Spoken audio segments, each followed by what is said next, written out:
ಪಾಲಿಕೆ ಬೆಂಗಳೂರನ್ನ ಉದ್ಧಾರ ಮಾಡಾಯಿತು ಅಂತ ಈಗ ಮಹಾರಾಷ್ಟ್ರ ಉದ್ಧಾರ ಮಾಡೋಕೆ ಹೊರಟು ನಿಂತಿದೆ. ಸಿಟಿಯಲ್ಲಿ ನಿರ್ಮಾಣವಾಗ್ತಿರುವ ಸುರಂಗ ಮಾರ್ಗದ ಡಿಪಿಆರ್ನಲ್ಲಿ ಮಹಾರಾಷ್ಟ್ರದಲ್ಲೂ ಸುರಂಗ ಮಾರ್ಗ ಕೊರೆಯುವ ಬಗ್ಗೆ ಪಾಲಿಕೆ ಉಲ್ಲೇಖಿಸಿ ನಗೆಪಾಟಲಿಗೆ ಈಡಾಗಿದೆ. ಮಹಾರಾಷ್ಟ್ರದಲ್ಲಿ ಬಿಬಿಎಂಪಿ ಸುರಂಗ, ಪಾಲಿಕೆ ಎಡವಟ್ಟು, ಸರ್ಕಾರ ಶಾಕ್.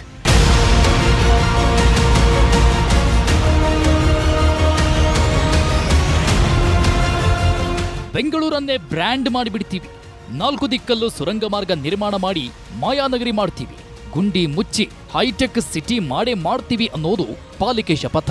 ಆದ್ರೆ ಊರಿಗೆ ಉಪಕಾರಿ ಮನೆಗೆ ಮಾರಿ ಅನ್ನೋ ಥರ ಬಿಬಿಎಂಪಿ ಎಡವಟ್ಟು ಮಾಡಿಕೊಂಡಿದೆ. ಬೆಂಗಳೂರು ಬಿಟ್ಟು ಮಹಾರಾಷ್ಟ್ರ ಅಭಿವೃದ್ಧಿ ಮಾಡೋ ಹರಸಾಹಸಕ್ಕೆ ಕೈ ಹಾಕಿ ನಗೆಪಾಟಲಿಗೀಡಾಗಿದೆ.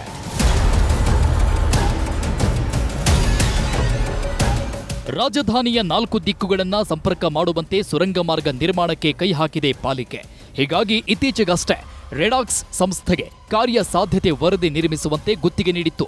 ಅದೇ ವರದಿಯನ್ನ ಬಿಬಿಎಂಪಿ ಸರ್ಕಾರಕ್ಕೆ ವರದಿ ಸಲ್ಲಿಕೆ ಮಾಡಿದ್ದು. ರಿಪೋರ್ಟ್ ನೋಡಿದ ಸರ್ಕಾರವೇ ಶಾಕ್ ಆಗಿದೆ. ಡಿಪಿಆರ್ನಲ್ಲಿ ಬೆಂಗಳೂರು ಬಿಟ್ಟು ಮಹಾರಾಷ್ಟ್ರದ ಮಾಲೆಗಾಂವ್ನಿಂದ ನಾಸಿಕ್ವರೆಗೆ ಸುರಂಗ ಕೊರೆಯುವ ಬಗ್ಗೆ ಉಲ್ಲೇಖಿಸಿ ಮುಜುಗರಕ್ಕೀಡಾಗಿದೆ. ಬೆಂಗಳೂರಿನ ಉತ್ತರ ದಕ್ಷಿಣ ಕಾರಿಡಾರ್ ವ್ಯಾಪ್ತಿಗೆ ಬರುವ ಸುರಂಗ ಮಾರ್ಗದ ಲೇನ್ನಲ್ಲಿ ಮಾಲೆಗಾಂವ್ನಿಂದ ನಾಸಿಕ್ ನಡುವಿನ ಕಾರ್ಯ ಸಾಧ್ಯತೆಯನ್ನ ಪಾಲಿಕೆ ಉಲ್ಲೇಖಿಸಿದೆ. ಎಷ್ಟು ವಾಹನಗಳು, ಡೆಪ್ತ್, ರೋಡ್ ಡೆನ್ಸಿಟಿ ಸೇರಿದಂತೆ ಹಲವು ಅಂಶಗಳನ್ನು ಉಲ್ಲೇಖಿಸಿದೆ. ಅಸಲಿ ಸಂಗತಿ ಏನಂದ್ರೆ, ಮಹಾರಾಷ್ಟ್ರ ಸುರಂಗ ಮಾರ್ಗದ ಡಿಪಿಆರ್ ಸಿದ್ಧಪಡಿಸಿದ ಗುತ್ತಿಗೆ ಕಂಪನಿಗೆ ಬೆಂಗಳೂರಲ್ಲೂ ವರದಿ ಸಿದ್ಧ ಮಾಡಿದೆ. ಇದರಿಂದಾಗಿ ಈ ತಪ್ಪಾಗಿದೆ ಅನ್ನೋದು ಪಾಲಿಕೆ ವಾದ.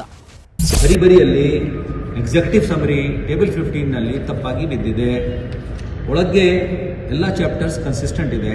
ಸೊ 1 ಪೇಜ್ ಏನು ಮಿಸ್ಟೇಕ್ ಆಗಿದೆ ಅದಕ್ಕೆ ಅವರು ಕಂಪೈಲಿಂಗ್ ಎರರ್ ಎಂದು ರಾಡಿಕ್ ಸಂಸ್ಥೆಯವರು ತಮ್ಮ ಅಪಾಲಜಿ ಕ್ಷಮೆ ಯಾಚನೆ ಕೇಳಿದ್ದಾರೆ. ಪಾಲಿಕೆಯ ಈ ಪ್ರಮಾದಕ್ಕೆ ಸಾರ್ವಜನಿಕರು ಗೇಲಿ ಮಾಡಿದ್ದಾರೆ. ಮಹಾರಾಷ್ಟ್ರದಲ್ಲಿ ಮಾಲೆಗಾಂವ್ ಟು ನಾಸಿಕ್ ಮಾಡ್ತಾ ಇರೋಂಥ ಸುರಂಗ ಮಾರ್ಗನು ಜೊತೆಗೆ ಸೇರಿಸಿ ಇವರು ಸರ್ಕಾರಕ್ಕೆ ಕಳಿಸ್ತಾರೆ ಅಂತಂದರೆ, ಅವರೇನೋ ಇದು ಬೈ ಮಿಸ್ಟೇಕ್ ಜೊತೆಲಿ ಕಳಿಸ್ಬಿಟ್ಟಿದ್ದಾರೆ ಅಂತಂದರೆ, ಇವರು ಚೆಕ್ ಮಾಡ್ದಿರ ಸರ್ಕಾರಕ್ಕೆ ಕಳಿಸಿ CM ಆಫೀಸಿಗೆ ಕಳಿಸಿ ಅಲ್ಲಿಂದ ಅದು ಉಗಿಸ್ಕೊಂಡು ಬಂದಿದ್ದಾರೆ ಅಂತ BBMP ಅಧಿಕಾರಿಗಳು ಅಥವಾ ಇಂಜಿನಿಯರ್ಗಳು ಯಾವ ಮಟ್ಟದಲ್ಲಿದ್ದಾರೆ. ಮಹಾರಾಷ್ಟ್ರದಲ್ಲೂ ಕೂಡ ಸುರಂಗ ಮಾರ್ಗವನ್ನು ಕೊರೆಯೋದಕ್ಕೆ BBMP ಅಧಿಕಾರಿಗಳು ಮುಂದಾಗಿರುವಂತೆ. ಈ ಮೂಲಕ ಮತ್ತೊಮ್ಮೆ BBMP ಸಾರ್ವಜನಿಕರ ಮುಂದೆ ಮುಜುಗರಕ್ಕೆ ಈಡಾಗಿದೆ. ಬೆಂಗಳೂರಿನಿಂದ ಆಶಿಕ್ ಮುಲ್ಕಿ, ನ್ಯೂಸ್ 8. ಕನ್ನಡಿಗರ ನೆಚ್ಚಿನ ನ್ಯೂಸ್ 18 ಕನ್ನಡ ಈಗ ವಾಟ್ಸ್ಆಪ್ನಲ್ಲೂ ಲಭ್ಯ. ಕರ್ನಾಟಕ, ದೇಶ ವಿದೇಶಗಳ 360 ಡಿಗ್ರಿ ಸುದ್ದಿಯ ವಿವರಗಳನ್ನ ನಿಮ್ಮ ಕೈ ಬೆರಳುಗಳಲ್ಲೇ ಪಡಿಲಿಕ್ಕೆ ಈ QR ಕೋಡ್ ಅನ್ನ ಸ್ಕ್ಯಾನ್ ಮಾಡಿ, ನಮ್ಮ ಚಾನಲ್ ಫಾಲೋ ಮಾಡಿ, ನೋಟಿಫಿಕೇಶನ್ ಆನ್ ಮಾಡಿ.